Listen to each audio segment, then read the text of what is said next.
Your trade deadline must be coming up in your fantasy league, so right now is the time to strike. And in this video, we'll be talking about the 5 running backs that are league winners, and you should be trading for them before it's too late. And the first one might be the biggest league winner of them all. It's Tyron Tracy, who continued to have a very strong role in Week 9 for the New York Giants, despite the veteran Devin Singletary being healthy and active. Because in Week 9, as you can see right here, Tracy played 69% of the snaps according to Fantasy Life. And then right here, it says 53% of the rush attempts, but if you factor out Daniel Jones' carries, he had a lot of carries in this game, Tracy was actually seeing 70% of the backfield carries. That 69% of the snaps is the highest he's seen in a game with Devin Singletary this year. And for what it's worth, he also saw the majority of the snaps. We're talking over 70% of them in the 2-minute offense and the obvious passing down situations. So pretty quietly, he's been kind of this workhorse back lately, especially in Week 9. And right here, though, he only finished with 7.9 points. Now, he started the game with like 50 rushing yards. I was facing Tracy in a couple of leagues. I had him on my own team in a couple of leagues, so I was watching this closely. He had 50 rushing yards in like the first quarter. He only ends up with 66 yards overall. He 66 rushing yards, 69 when you factor in receiving. But the big thing here, 17 total touches, 16 carries, had a reception in this one, 17 total opportunities. And now, if we were to look over the last 5 weeks since Devin Singletary initially got hurt, Tracy looks great. And here's exactly what that means. Over this last 5-week span, since he started to see a bigger role because of initially the Devin Singletary injury, 69% of the snaps, 59% of the overall team carries. If you look at just the backfield carries during that time, he's seeing about 70% of those. So the role is great, but I know what you're saying. Sure, Devin Singletary missed 2 of those games. Okay, well, let's remove those 2 games. Because in the last 3 games with Singletary back, Tracy is still seeing 65% of the snaps and 16.3 opportunities per game. This is elite usage for the former college wide receiver who's only played the running back position for like 1 to 2 years. And it makes sense that the Giants are giving him the ball because he's just been dynamic. He has great size at about 210 pounds. You scroll over to his overall workout metrics according to Player Profiler, and everything here is fantastic. You have 76 percentile speed. 4.48 is great for the size at 210 pounds. 93rd percentile burst, 96th percentile agility. All of this is electric. And then we go over to what he's actually been doing when given touches this year. 5.5 yards per touch is what this guy is averaging. A 5th-round rookie, a late-round rookie, ranks top 10 in the NFL in yards per touch on an offense that stinks, on a offensive line that has been average to really bad. Now that Andrew Thomas is out for the year, Tracy is still getting it done. And right now is the time to buy low off of just a 7-point fantasy day, because next week in London, it is going to be the bounce back spot of all bounce backs as a 5-point favorite against the Panthers, who allow the most rushing yards per game, a Panthers defense that just gave up this production to Alvin Kamara, maybe the quietest 200 yard, 35 touch game you'll ever see, 215 total yards, 35 touches. Tracy can get involved not only on the ground in this one for 15 plus carries, but I wouldn't be shocked against these Panthers linebackers and defense if he sees 4 or 5 receptions as well in Week 10. And then if you were to just look ahead a little bit, okay, the matchup against the Panthers is great. The matchup at home against the Bucs is also a good one, a bottom 5 run defense. Then you look right here, the Cowboys, a bottom 5 run defense. The Saints, a bottom 5 dead last ranked tackling defense. The next month of the season for Tyron Tracy is fantastic. He is somebody who can help you get into your fantasy postseason, and then even in the playoffs, he's going to have an elite role to help you win your fantasy league. So right now, Tracy is somebody that you have to be targeting in trades, and the same could be true for this next guy. And that's the Packers running back Josh Jacobs, who, look, this guy was on his way to like a career day. And I'm not just saying that, like a career day in Week 9 until he just wasn't, and honestly, a lot of it wasn't his fault. Like, look at this right here. Josh Jacobs against the Lions, which is a tough matchup in a poor weather game, a run game, tough to get your footing. He has 95 carries, 13 receiving, or 95 yards, not 95 carries, 95 rushing yards, 13 receiving yards. So what does he end up with in this game? 108 total yards. Okay, in general, that's a good game. He extended his streak of 90 plus yards in a game to 5 straight games now. And Matt LaFleur, the Packers coach, the play caller, was dominating these Lions linebackers. Even though it's a good defensive line, he was scheming it up for Josh Jacobs to find success. And all was going well until Jordan Love, who was playing clearly banged up in this game, did this. He gets flushed out of the pocket. Instead of throwing it away or throwing the screen to Jacobs is what he was trying to do, he ends up throwing a pick 6. The Packers then go down 17-3 in the game, and at that point, it is a negative game script, and for a guy like Josh Jacobs in a negative game script, you're not going to see a lot of carries moving forward. Up until that point, Josh Jacobs had 102 total yards in the game midway through the second quarter, and from there on out, the next 2.5 quarters, he had just 6 yards. Again, I'll show you in this screenshot right here, you can see he had 108 total yards in the game. 102 of these came in the first quarter in the half of the game. He was on pace for easily 150 to 200 yard game in this one until he wasn't, because of that Jordan Love pick 6, and the Packers got down 2 to 3 scores. And now the Packers will enter the bye week. They enter the bye week, and they come out of the bye week against a Bears team on the road, so it's not going to be the best matchup. The Bears have one of the better run defenses in the league. So Josh Jacobs now is coming off of a couple of, you can say, with this lackluster performance in some regards, right? If you're talking fantasy output, he only finished as the RB 20 to 25 on the week, and then a bye week, and then a tough matchup. Maybe it's opening up, which I think it is, a buy low window and a spot to get a discount on Jacobs as he's on his bye. Because if you look through it, this guy's been amazingly consistent. 12 or more fantasy points. The game logs here, according to Player Profiler, 12 or more fantasy points in every game but this one right here. In every single one of these games, whether it's 12 here, 16 points, 12, 20 points, 25 points. He's getting to a top 25 finish to, honestly, like this past week, a couple of top 10 finishes in here. This past week with 12 more points. He's been so consistent for you. He finally started to score some touchdowns, 3 touchdowns in his last 3 games as well. So everything is starting to add up, but now you get a poor game and the bye week. It's an opportunity to buy low. On Josh Jacobs, who came into the week averaging 4.8 yards per touch. That's great. After this big performance, he's going to be well above 5 yards per touch. He has the 3rd most broken tackles in the NFL entering week 9. That only continued this past week. So Jacobs is somebody that I'm really trying to buy because, yes, he has a tough matchup against the Bears coming out of the bye, but then things soften up, especially in the fantasy playoffs, which is what we're playing for right now, which is why we're trying to get deals done before the trade deadline. Looking forward to the fantasy postseason.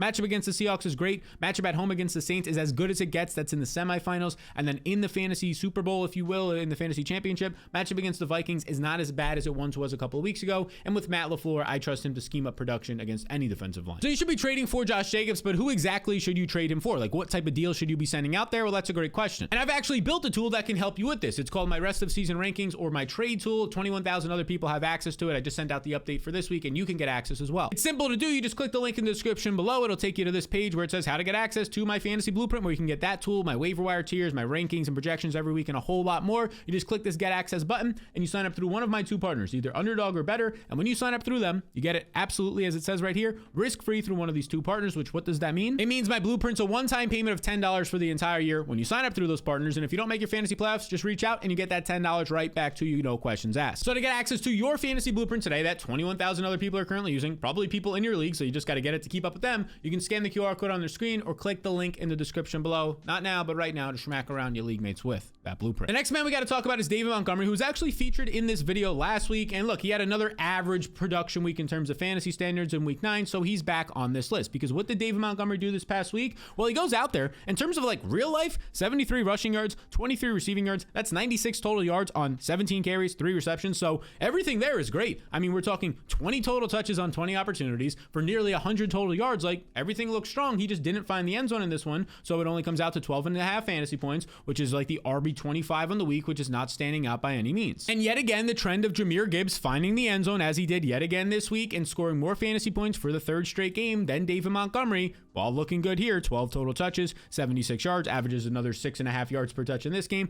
That trend has now continued for a month straight of Jahmyr Gibbs, as we expected based on where he was drafted this summer as a 2nd-round fantasy pick. He's been outproducing Montgomery, which takes kind of some of that shine off of David Montgomery. And this stat by Underdog I just thought was insane. I wanted to share it. Players in the NFL with 7 straight games averaging 5+ yards per carry on at least 10 attempts. Jahmyr Gibbs, that's the list in NFL history. Not just this year. In NFL history, Jahmyr Gibbs, he is that damn efficient. So now this recent success of Jahmyr Gibbs the last couple of weeks is kind of taking the shine, like I mentioned, off of Montgomery, who the first 6 weeks of the year was a top 10 fantasy running back, was producing more numbers than Jahmyr Gibbs, but that has kind of fallen off a little bit because back in week 7, he suffered an ankle injury, which I still think he's probably dealing with to some extent. Even if they're low ankle sprains, they can kind of mess with you for a week to 2 to a month. And in that week 7 game where he had to come out early, again, he puts up 70 total yards in this one on just 12 touches, so he remained efficient in a tougher matchup against Minnesota on the road, but he doesn't find the end zone. He only puts up 9 fantasy points, finishes outside the top 35 running backs, and in that same exact week, Jahmyr Gibbs goes off as the running back 1 overall, totaling 150 yards, multiple touchdowns again in that tough matchup. So this is where the trend starts of like, okay, Montgomery off of kind of a banged up week. It was a letdown week for him. And then it somewhat continued in week 8, where it was a weird game where Detroit blows out Tennessee. Montgomery basically doesn't play the entire 4th and most of the 3rd quarter, still puts up nearly 15 fantasy points because he threw a touchdown in this game, got one in on the ground, but only 38 total yards on 10 touches because, again, he basically only played 1/2 of football. And at the same time, once again here, we got Jahmyr Gibbs going out there and having over 125 total yards, a touchdown, 12 opportunities in that one, so more opportunities than Montgomery, and 23 fantasy points. So the trend now has just been Jahmyr Gibbs Gibbs is getting all the hype, as we expect. Again, he is a talented player, and David Montgomery is starting to at least slowly trend down from where he started the first month or so of the season. But really, it's just been a weird stretch for Montgomery. The combination of good games, yardage games like this past week of 96 yards are there. It's just not getting the touchdown. And the week before, he's just getting the touchdown, but not getting the good yardage. It's going to come together for him. It's a weird stretch of games, especially when you look ahead at the schedule. I mean, the Lions should be favorites in every single one of these games moving forward, and great matchups, in my opinion, against the Texans coming up, the Jaguars for sure, the Colts,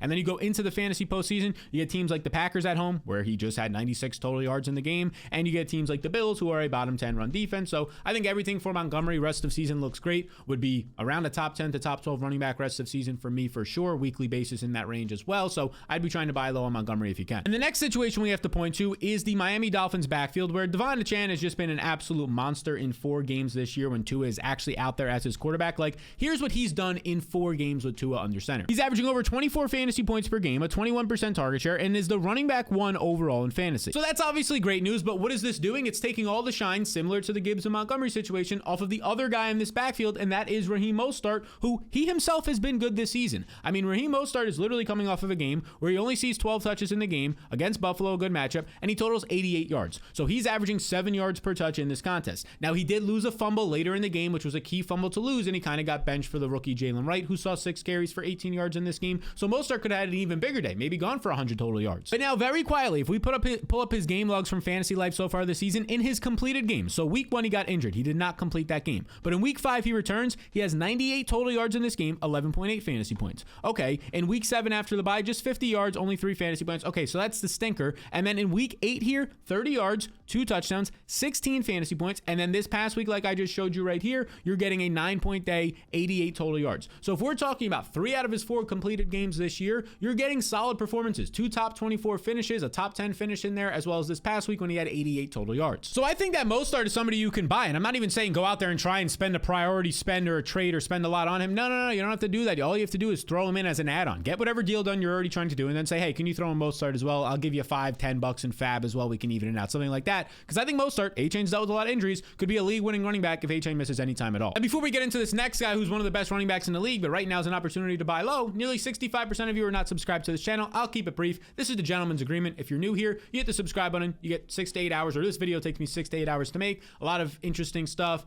Maybe you find it helpful, entertaining, whatever it might be to help you win your league. You're getting some value from it. All you have to do in exchange is hit the subscribe button, and it really helps this channel go a long way. So I appreciate you in advance. Now, that running back who's been great all year long is Aaron Jones, but he's coming off of these back-to-back subpar games. The first one started on a short week on Thursday Night Football against the Rams, which was a good matchup, although on the road on a short week can always be messy. And Aaron Jones goes in there. He sees 21 touches. Everything here is good. Let's scroll back over to this. He sees 21 touches in this game, and he actually goes out there and he has like 95 total yards. So everything about his production is good. Just 11.5 fantasy points though, because he doesn't get involved in the end zone at all, or doesn't have a ton of receptions for PPR formats. So, okay, he finishes outside the top 25 running backs. It's a lackluster week because of that, but we know just watching the game, he was averaging like 5 yards per touch and almost had 100 total yards. And in that game on Thursday Night Football, he saw his most commanding role in terms of his snap share. Ty Chandler, his backup, only saw 4% of the snaps, and he seemed like the dominant RB1 Aaron Jones that we're used to so far this year. Okay, so we fast forward now and we go into week 9, and once again, you're getting a strong role here in another primetime game against the Colts on Sunday Night Football. A good matchup. 76% of the snaps, 68% of the rush attempts in this game. If you take out quarterback runs and wide receiver end arounds, he was seeing about 75% of the backfield carries. Ty Chandler not involved again. It was actually Cam Akers the backup in this game. So everything once again for Aaron Jones is looking fantastic. And the game comes and goes, and Aaron Jones sees 21 carries, his second most on the season. 25 total touches in this game was one of the highest totals of his entire career, and he goes for 82 total scoreless yards. So 82 yards, 25 touches, all solid, but only 12.2 fantasy points because once again, Aaron Jones does not find the end zone. So now we're coming off of back-to-back games where he finishes outside of the top 24 running backs. So you're at least getting maybe a slight discount in the trade market on him than you would have like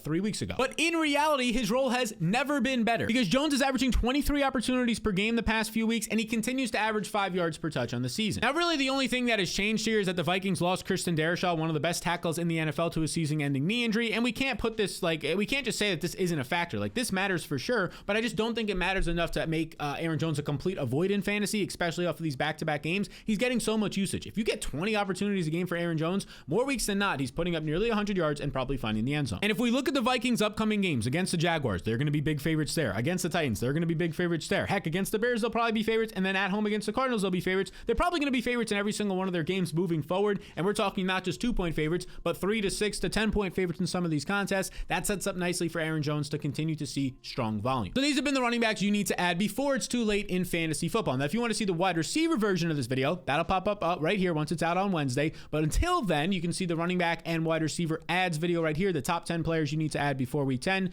Check that out. Make sure they're not still available on your waivers. And I'll see you all, you beautiful people. Make sure to hit the subscribe button in the next one.